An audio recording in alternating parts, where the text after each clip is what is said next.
Hi, Volusia County. Thank you so much for joining us today. This is our first ever episode of our podcast. And what's our name? It's Giving Government. Which we love because this is truly giving government. My name is Kelsee Russler. I'm Maggy DuRant. And we are Senior Marketing Specialists with Volusia County's Community Information Team. And this has been kind of a little dream project of ours. Yeah, I came up with this project probably when I first started. My first week, I was like, we need to have a podcast. We have so much going on.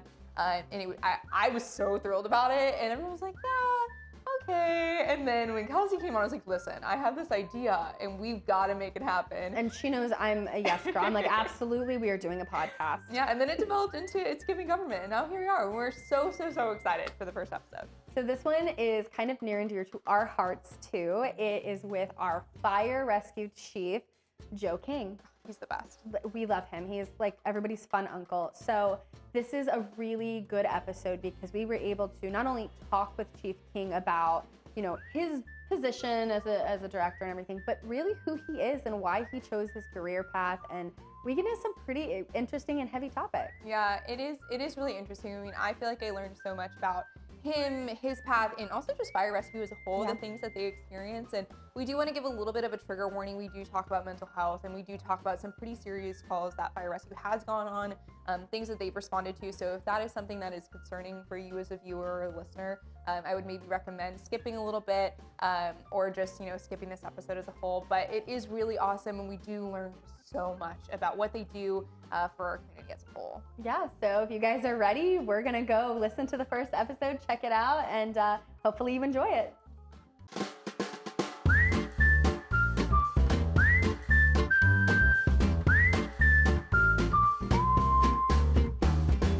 It's Giving Government. Thank you so much, Chief King, for joining us on our podcast. So we're very excited to have you today and excited to talk a little bit more about you and your career and fire rescue. Honestly, we may be biased, but you are probably one of our favorite people. I appreciate that. Yeah, and you know, your department, I mean, truly is full of amazing men and women. So thank you so much for coming on today. Thank you. I appreciate that. So we're going to start with a little game. Oh, so fun. Yeah, Matt, do you want to introduce our little game, Maggie? So we have a little game. It's called Volusia Unscripted. You're going to pick 3 questions. And they're kind of fun questions. You get to pick them out of a hat or a bag. 3. 3. And no pressure. Questions. Did you get 3? Oh, did you get 3? Oh, you got more than 3. Okay. There you go. Okay. All right, pick your 3. Let's see. Maggie, do you want to read them off for Sure, him? I'm just making sure I have 3. You got 3. I think you're good. Okay.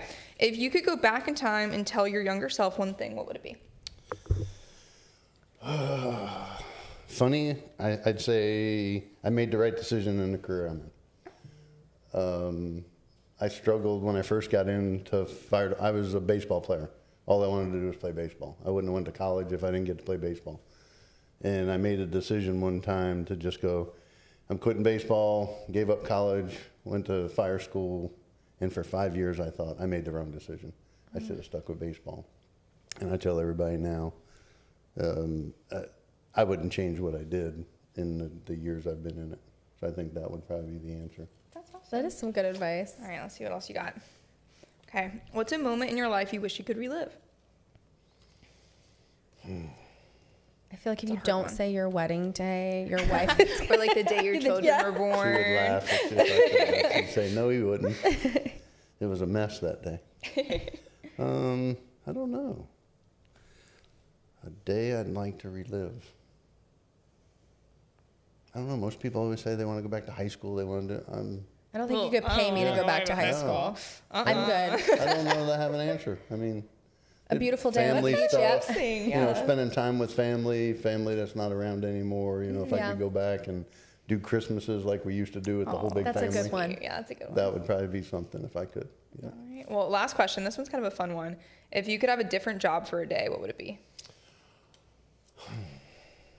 I'd do your guys' job. Really? No.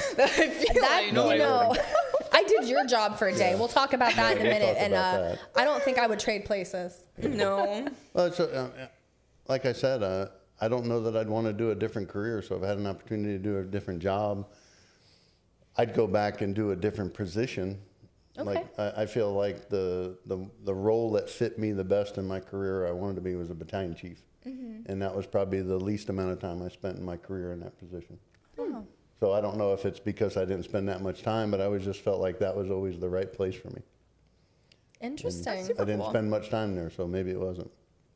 Wow. You never know. Yeah. I mean, I don't know. I feel like most of us would go back. I'd be like, oh, I'll be an actress. I was just going to say, I feel like I'd pick Broadway singer, but I can't really sing. So, like. But I mean, obviously, you clearly love what you do. Baseball player. Exactly. Yeah, Yeah. that's true. I definitely would have done that. So. Yeah, that's cool. So we kind of started getting into a little bit about this. But for people who are not familiar, what does the fire rescue team entail?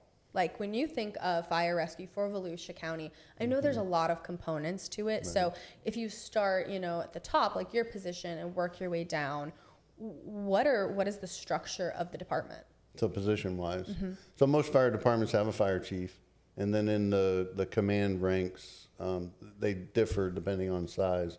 So in Volusia County, we have a fire chief, deputy chiefs, division chiefs, battalion chief. So when you look at that, I have 2 deputy chiefs now, admin and ops.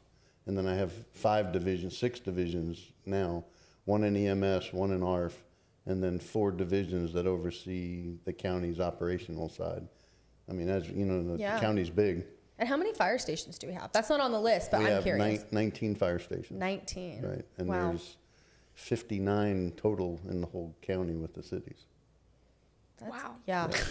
That's a lot of places. Yeah, it's a big county. Louise. It is a big county. I always forget how big our county is and how big our county government is and all the different people here. I mean, there's so many people that I feel like I know everybody in the TCK building, and then I go other places, I'm like, just kidding. Big. It is.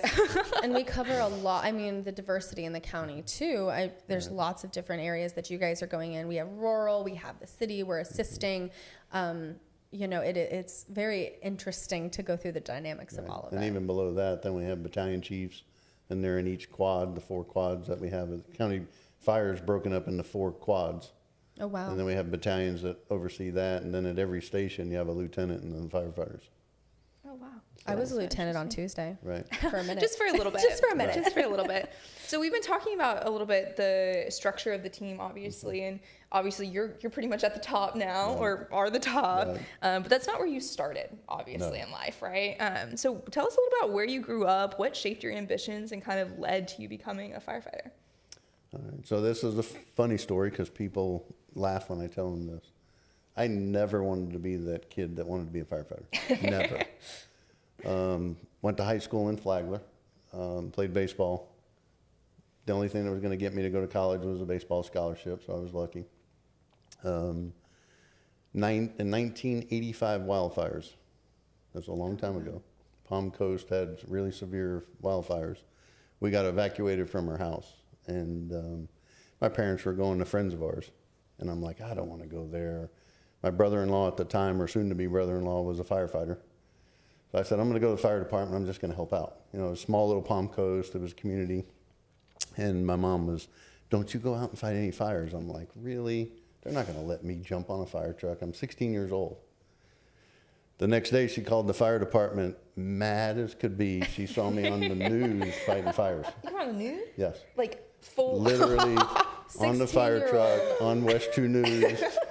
And she said, that's my son, called the fire department mad. And the chief talked her into signing a waiver, letting me be a volunteer at 16 years old. Wow. And it just stuck ever since. Wow, that's awesome. I know in the firefighting community, they talk about getting the bug, right? Catching the bug. So that was really early for you. That 16 years old is very early too. So then I volunteered the rest of my high school for 2 more years. Went away to college, and when I came back from college, my goal was to go back to school, get my fire certs and stuff like that.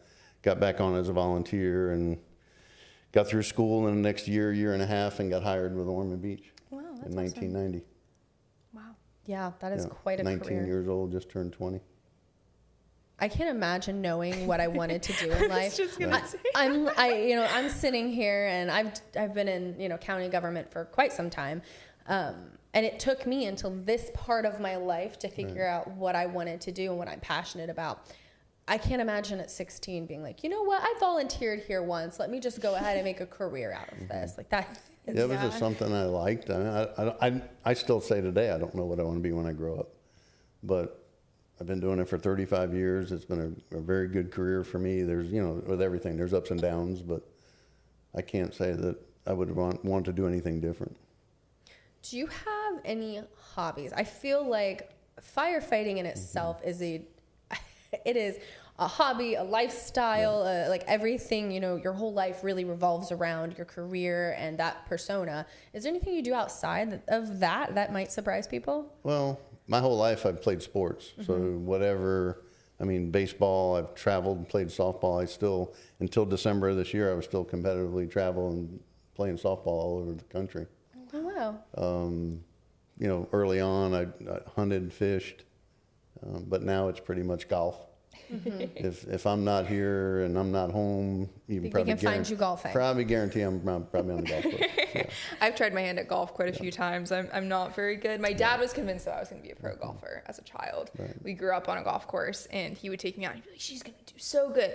I was like throwing the club when I'd swing. Like it was not, he had a dream that was not quite there, but he had such a big impact on me as a mentor and everything growing up. Was there anyone throughout all of those sports and through those hobbies growing up that really impacted your career and the choices that you made? Sports-wise or my career? Both. Anyone who really. The funny thing I say this a lot, and I have a couple leadership people that we worked with through the career, and they get mad at me when I say this, but I tell everybody that I got into the fire department because I could play softball and baseball. Because back when I started, that was a big thing. Yeah. So there was departments in the state, I won't name them, that if you passed their hiring process, they took you out and tried out on the softball field. And if you were good, you got moved right to the top of the list because it was so competitive back in the day. So I actually told the story. I never stepped foot in the city of Ormond Beach's HR to get my application. My application was brought to me at the softball field. They said, fill this out.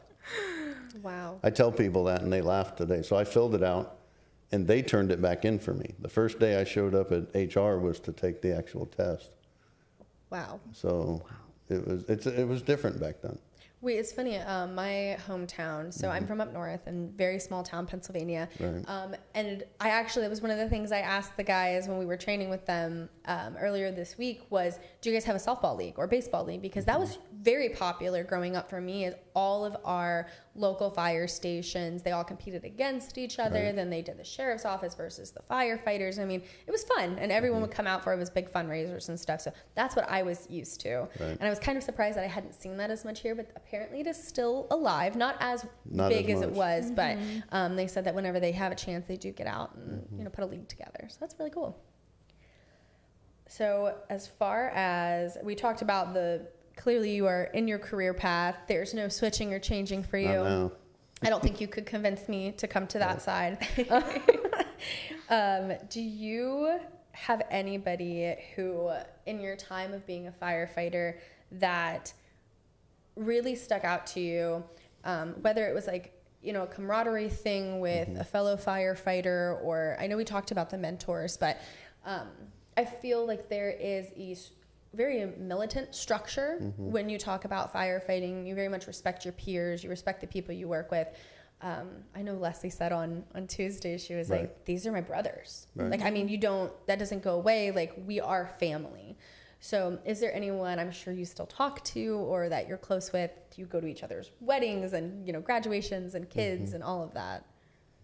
Yeah, through my career, there's changes, there's stages, I've always found like I've always focused on some people, but even if you go back to before I started in the fire service, I was kind of forced into fire school. I just enjoyed doing it. There was a lieutenant in Palm Coast, Larry Ruggieri, that he kept asking me, hey, you're going to take this class? And I'm like, why? And he's like, because you can become a firefighter. And it's the week before the class, he actually enrolled me in the class. Oh, wow. So... But then when I got started in the fire service, here's a funny story. Right now, So in 1990, I started in Ormond Beach Fire Department, and one of the firefighters there, soon to be lieutenant, John Moak. So, it's 36 years now. He retired, went to Palm Coast, ended up coming here. I retired, went to Flagler, I'm here. So now here we are 35 years later. He was a mentor of mine, lieutenant in the department, and here I am now, his boss. And we laugh about it all the time. It's like, I still tell him, I don't feel like that. It's just that the different roles that you can see happen in a fire department. So here it is, 35, I probably know him 36 years, and now the roles are reversed and we're in the same department. So there's a lot of them. I had a battalion in Ormond that I felt really made a difference in changing me as a leader, and I still talk to him today,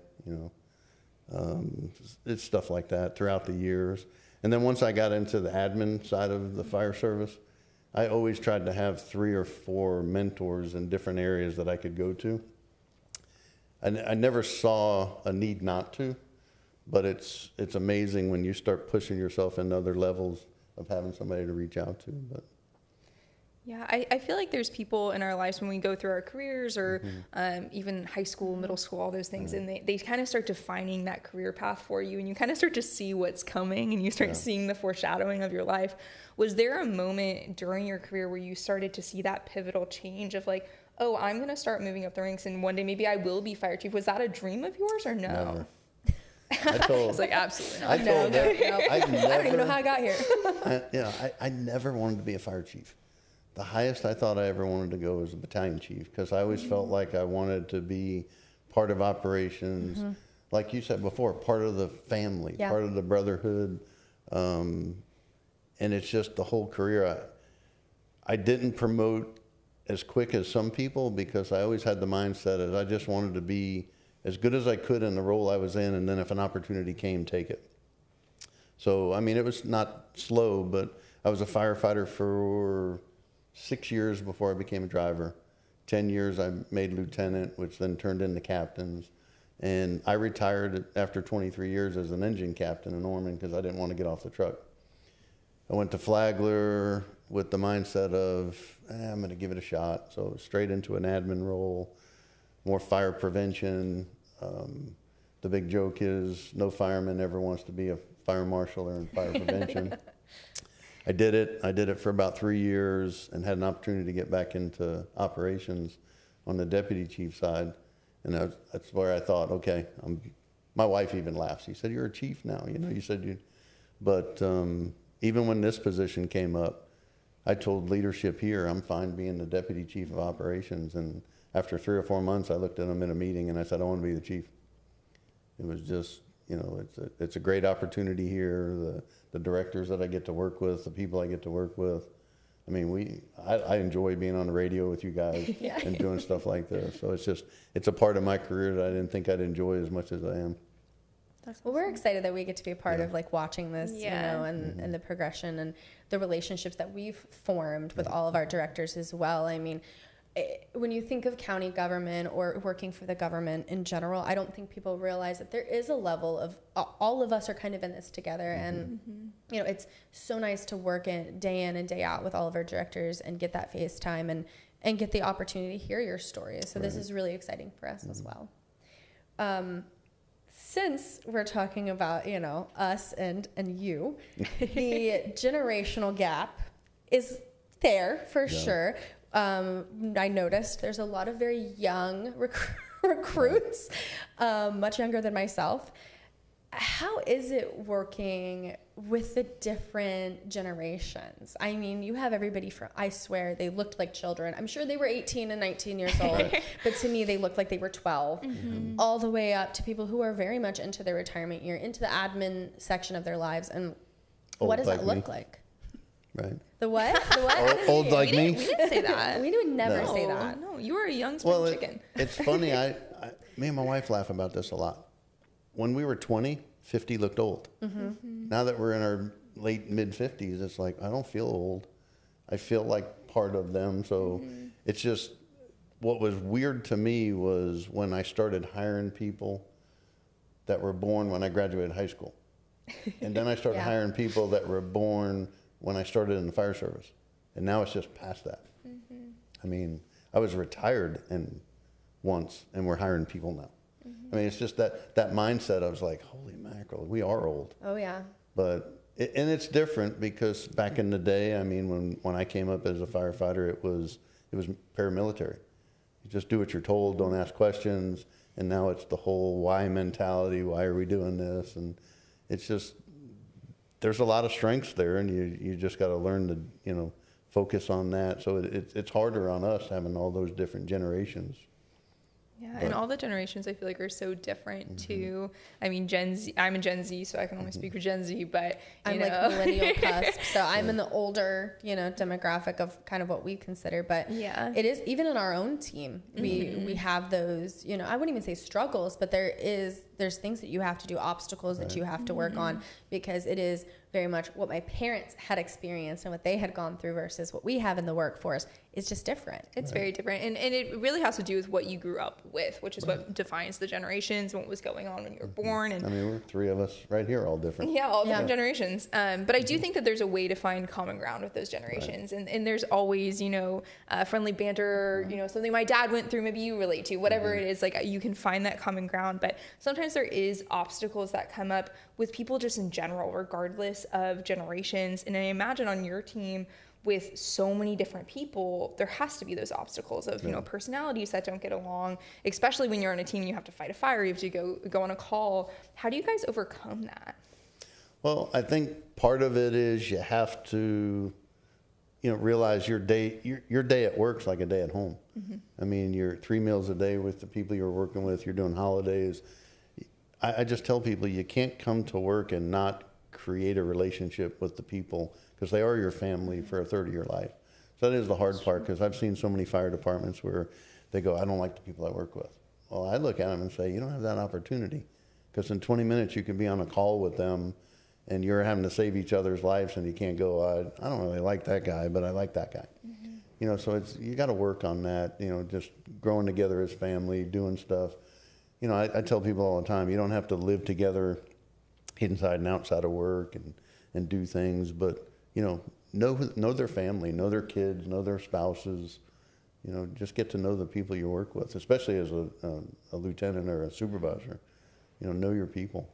Yeah, I think that's important too, because, whatever's going on at home, I mean, you guys are seeing very serious stuff. Not every call is going to be a life or death call, but I mean, it's pretty close.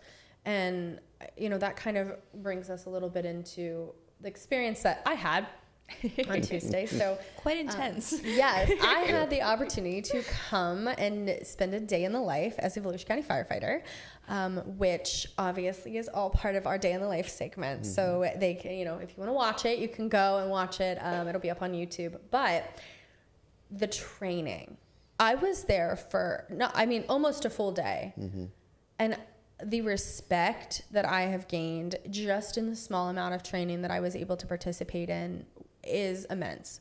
The fact that men and women are out here doing this every day. And, we were talking to the mentors we had there and the trainers. Right. And of course we were asking the questions like, first of all, how do you do this every day? Do you do this every day? Like the physical shape that you have to be in and the mental shape that you have to be in. It's truly unmatched. And as I explained, not every day we're going to have a crazy day or 100 calls or anything like that, but you have to be prepared for that. Right. So we started with ladders, very, very heavy ladders. I did not realize. They're like, oh, you can start with the small ladder. Right. They're like, that's 35 pounds. Great. Yeah, that sounds awesome. Then they said, but that's not our real ladder. So what's the real ladder? I said 72 pounds. Yeah. And that's small. Not counting the tools and everything and the full gear I was wearing that is also like almost 35 pounds of gear. We didn't do the packs and stuff. 35 pounds of just gear on and a 72-pound ladder. I cannot imagine. We went through tunnels. We went through the ladder, all of it, the whole 9 yards. What is your favorite piece of training that you have done in your career? Like on the ground, boots on the ground training. My side of it, I always enjoyed, and we don't get to do it a lot, just the fire side of it. there's people here that love the technical rescue, I enjoyed vehicle extrication, stuff like that, because learning how to disassemble cars, stuff like that. But I enjoyed being part of fires, going inside of burning buildings, being in that.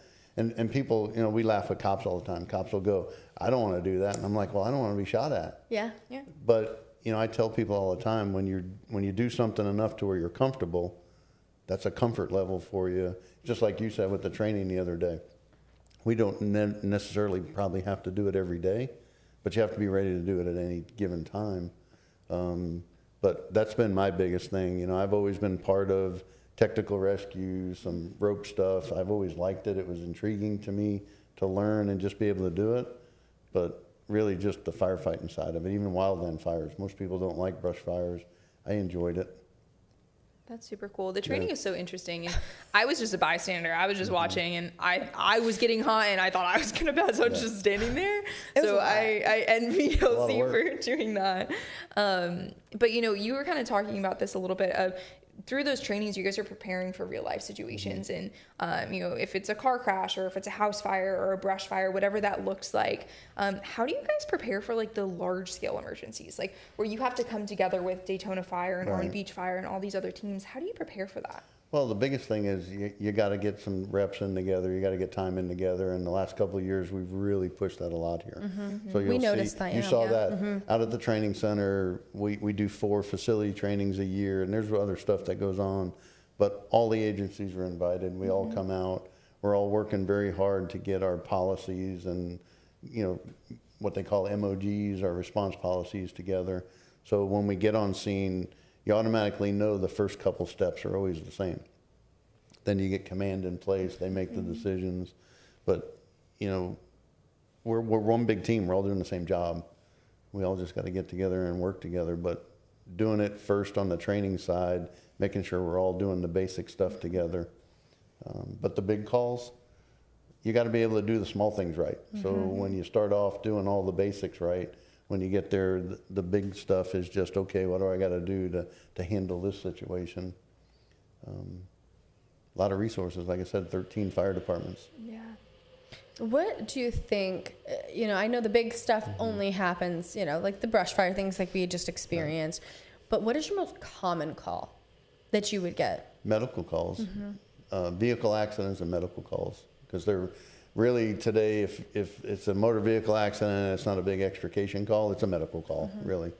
I did not realize that we were talking about the medical calls. I didn't realize that was something that all of them are trained to also respond to medical calls. I thought that was really interesting. They're like, oh yeah, you've never been safer. All of us are trained and we're all certified and everything. I was like, oh yeah, well, okay, I do feel safe. Yeah. So I'm very hot, but I feel safe. They do everything. The only thing a fire truck can't do is drive somebody to the hospital.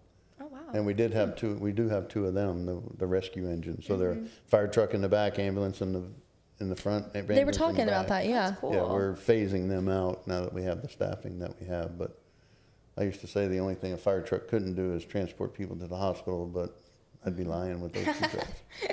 That's actually super cool. I love TV. And Grey's Anatomy, all of those fun shows where we get to see all the things. It's so interesting. The dramatization. The drama, all of it. The dating life of the stars. You never know. But I'm an emotional girl, and watching those calls sometimes where they go out to the scenes, I'm crying just watching it. I can only imagine in a real life situation where something's happening. It's a child that's involved in an accident, or literally anybody involved in an accident and being there. But then there's also the positive side of it too, where you have a positive experience with somebody. Is there any accident or call that you've responded to that really impacted you either positively or negatively? Well, there's a lot, and I've told people this before. Everybody deals with stuff different, and I said the biggest thing I think that was positive for me in my career, not to let calls get me right when we were there. I always focused on what I was doing, just that portion. A kid that got hit by a car or something, focus on that broken leg or that one spot, not focus on everything going around.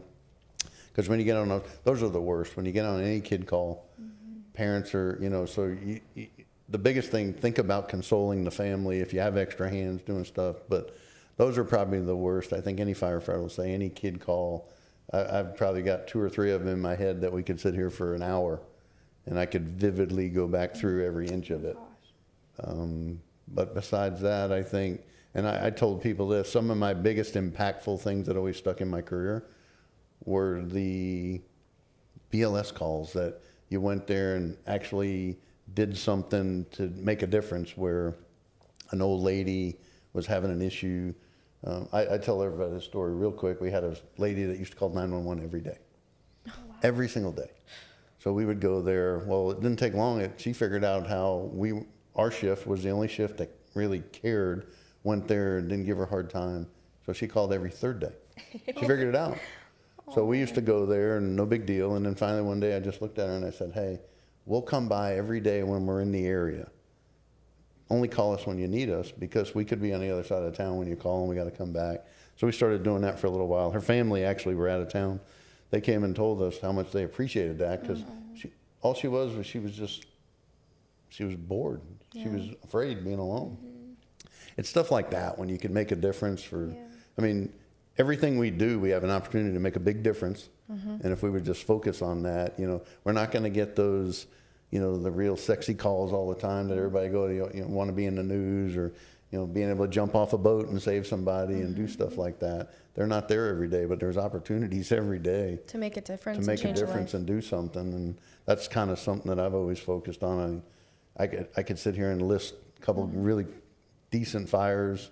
We had a fire in Holly Hill one time. We go in, it's a warehouse setup, and there was a couple guys here that were on the call. We laugh about it. We go in, get the fire put out, finally start getting some smoke clear, and we're looking and we're seeing these snake signs. It was all venomous, like snakes and pythons and in all these cages and stuff, and we're in there in the dark because you can't see, crawling around. And after the fire, we were like, holy moly. All these snakes are in there, and cages and tanks. And at least you guys have some pretty thick protective gear, because I was thinking that I couldn't move my fingers in the gloves. And the whole time I was like, if I got bit, I was telling Maya, if I got bit by a snake, I wouldn't even feel it right now. But I don't know about the bit. Like a couple of years ago, we were here, and I think it was John Kipp came up to me and says, you remember that call we were on years ago? And I'm like, yeah. Oh, I would have a heart attack. Like I know. An actual heart attack. I can't imagine. Like, you're going in thinking you're doing your job, and you look up, and you're like, oh, wait, I'm actually in a horror movie. Oh, my gosh. That is crazy. So we were talking about this as far as the month of May goes, because it is Mental Health Awareness Month. And, we're just PIOs, we're public information officers. We have support groups. I know it sounds crazy, but we actually have groups of people that we go to and have our little, networking and our therapy sessions, because what we do takes a toll on you. I cannot imagine the toll that it must take on firefighters. And, what resources are available to you, to the team, that they can, utilize and help them out with situations like this. Like you said, there's some calls that will stick with you. Right. And, what can they do to make sure that they have the resources they need? There's a lot of resources out there. We have information that we share with our people. We can always be better. I can tell you right now that HR, Dana Page, is really progressive when it comes to that. We're working on some stuff right now.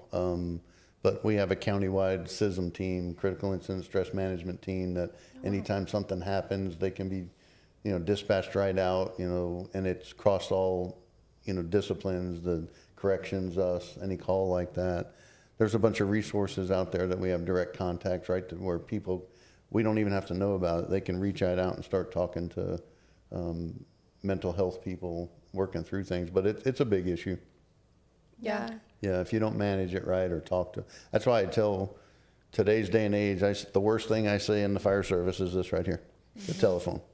Because they come back and they go in their rooms and they get on their phone, when as an officer you should have them sitting at the kitchen table, and talking, talking, just, drink a cup of coffee, sit there and talk about the call, talk about the positives, negatives, just at least talk about it. Because the bad thing is they go home, now they're with their family that don't understand. They don't, and then they want to talk about it. So it's, you definitely got to have that avenue to talk. And I think as a supervisor at any level, lieutenant, battalion, you got to be, mindful of your people that are below you. Yeah, definitely. And I think similar to what you were saying like earlier in our conversation was that family aspect I feel like is so important for you guys because of that. I mean, having a conversation is the starting point of just opening up to, what is this? How is this affecting you? And we can only imagine. We experience a little bit of it being on the scene and stuff and seeing things. But you guys go through so much more of that and are, literally in it and there with those people. In those moments, how do you keep that morale up? You go to this call, it's horrific or whatever the scene is, you go back and you get another call, you got to go. How do you keep that morale up and keep the team going? It's different. It depends on the people you work. I mean, if you have that strong team mentality, it's easier. So you got to put that time in growing your team. And it's hard, because people move a lot, work a lot of different shifts. But everybody's just got to focus. Our job is to go to do things for people when they're at their worst.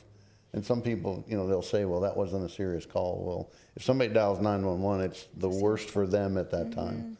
And you just got to realize that that's what you're doing, and you got to be able to, you might 3 or 4 calls down before you get to go back and decompress with your crew. But and I know you and I were talking on a personal level one time, and you had mentioned, because I said, how do you do what you do or did what you did, and then go home?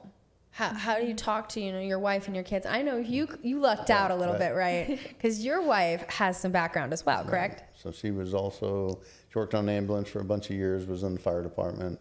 So it was easy to go home and have that conversation. But everybody doesn't have that.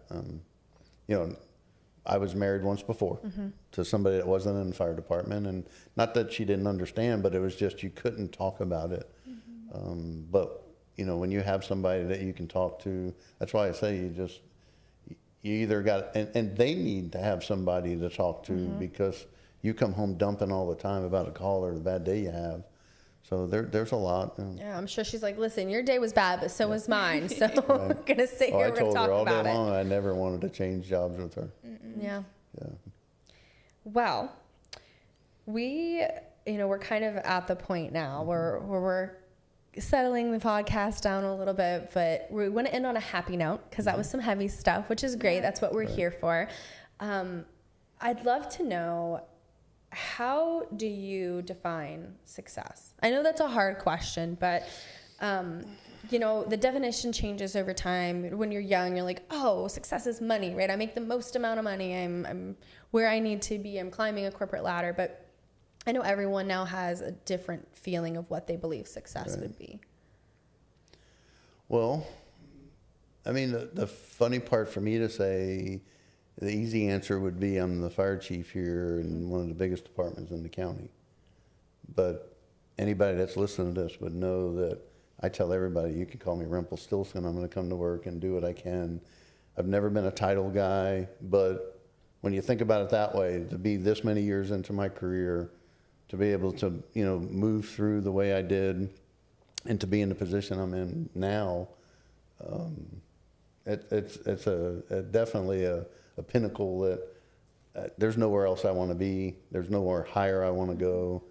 But I think in this job, when you can sit and look at your team working together better, seeing the department grow, seeing that stuff, being able to build a team in a department and watch all that come together, that to me is the real true success.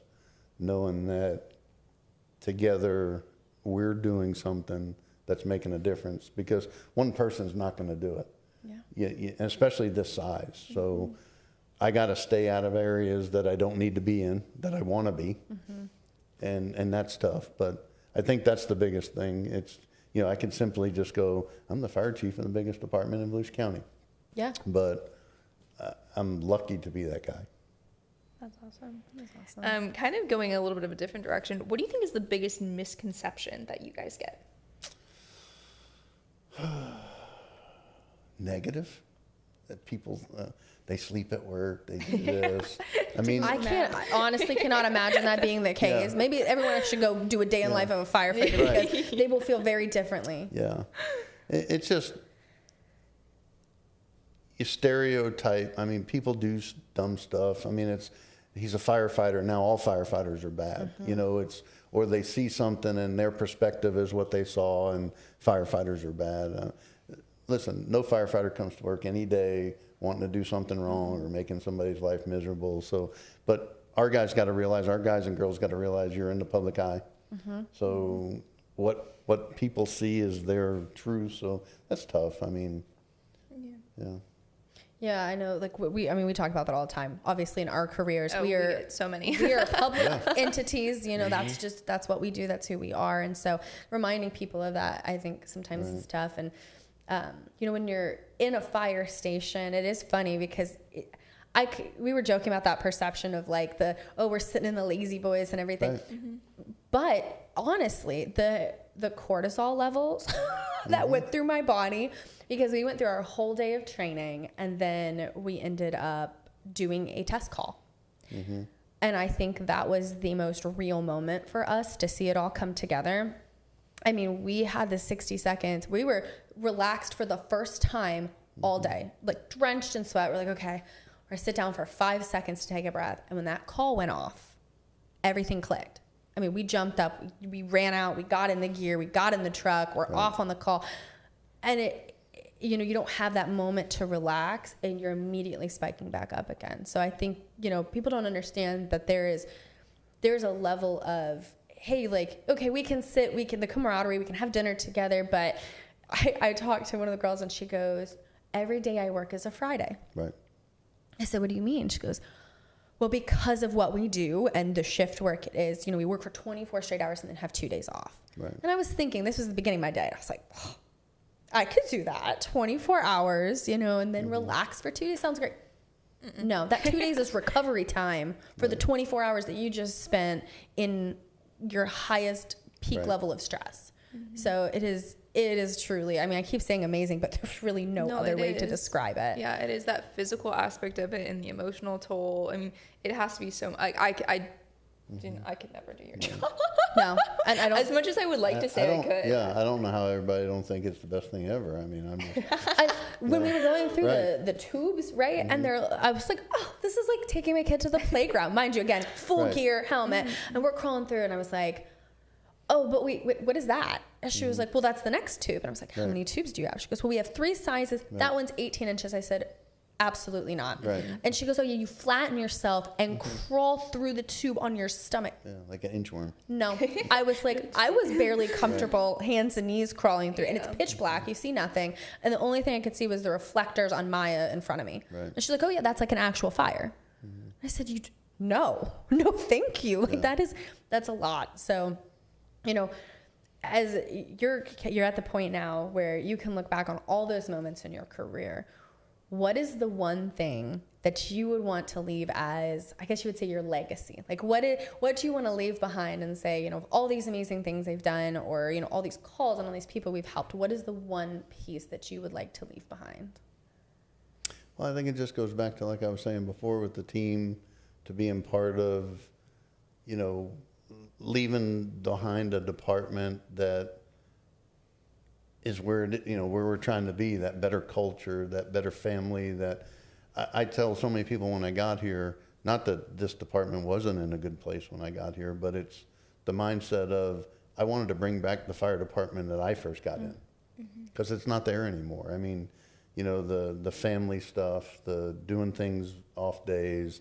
You know, I have a problem at my house one day and there's 5 other people there from work. They're helping you re-roof your house, you don't see that anymore, but that's the fire department I came up in.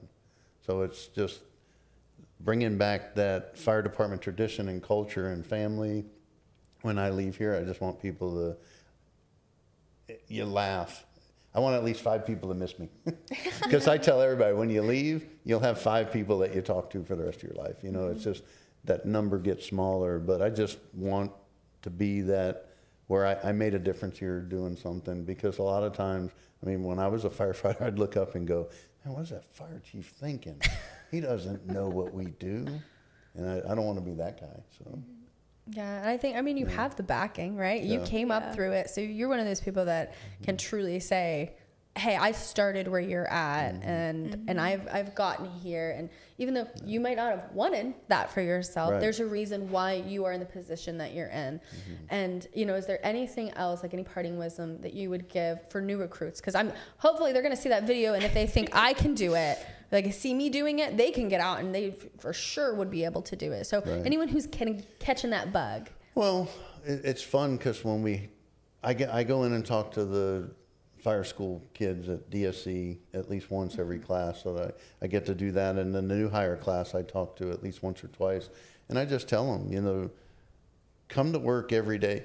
I'm not going to be the boss that looks at you and says, I want 100, 110% every day. Because you know it now. Yeah. You just did it for 8 hours one day. That was a lot. I can't expect them to come to work, give me 100% every day. But what I want them to do is give me 10% more than they walk in the door with. When the tones go off, give that person. And, I tell them all the time when I walk in a fire station, people used to think I was crazy when I said this. I'd go, who's your boss? And they'd look at me like, that's a dumb question. It's you. It's not. It's everybody. The minute you walk out of the station and puts their eyes on you, that's your boss. Because that's who we are. So when I say that to them, it puts in a perspective of, because I tell them all the time, come to work every day to do the best you can for everybody else, your other people, or this is going to be a long career. Yeah. 25 years doing this and not having a servant mentality, you're going to hate it. It's not going to be a fun career. So when I say that, a lot of, the younger kids or new people look at me like, because they see the real sexy 1 day on, 2 days off. Oh, yeah. During Sounds the week, good. holidays you're working, your kids' birthdays you're working, all these days that you're working. And I tell everybody, the funny thing is, if you understand shift work, one shift works 2 years on a holiday, 2 years off a holiday because of leap year. Wow. I was on that shift for 23 years in Ormond. Never focused on it because it was like, people are like, how do you do that? Just didn't focus on it. So it's just funny that the impacts on you and your family, just the time constraints. Yeah, you guys are true public servants. I mean, you guys serve the community in literally every way. Like you said, there's nothing a fire truck can't do. Right. Yeah, I mean, there's the fire department now, there's nothing it can, can't do. It's medical, anything. I make a joke, and I don't say it against the cops, but when somebody calls 911 and they don't know who to send, they send the fire department. Yeah. Because it's a rolling toolbox. We'll figure it out. Sense. Yeah. Well, thank you so much for joining us today and, giving us some insight to you. Like we said, you're like one of our favorite people. So we love every time we get a chance to sit down and talk with you. I enjoy spending time with you guys, the radio and doing all that anytime. Oh, well, thank you so much. And, we enjoyed it, and we hope that you have a great rest of your day. Thank you. So if you've made it this far, then you've watched along with us and you've got to see Chief King in the interview and hear a little bit about how amazing the fire rescue team is here in Volusia County. Yeah, we have such an awesome team, and you got a little sneak peek of our day in the life. Yes. We talked about it a little bit. Kelsee got to go do it, and it's gonna be such an awesome video, so stay tuned for that. We're really excited to launch that. Very sore still, but it was a good time, and this is just one of many segments that we have coming up. We have some really awesome directors that are gonna be joining us every month. Yeah, so stay tuned for the next episode of It's Giving Government. We'll see you later. Bye. Okay, you ready for lunch? Yes. I'm starving.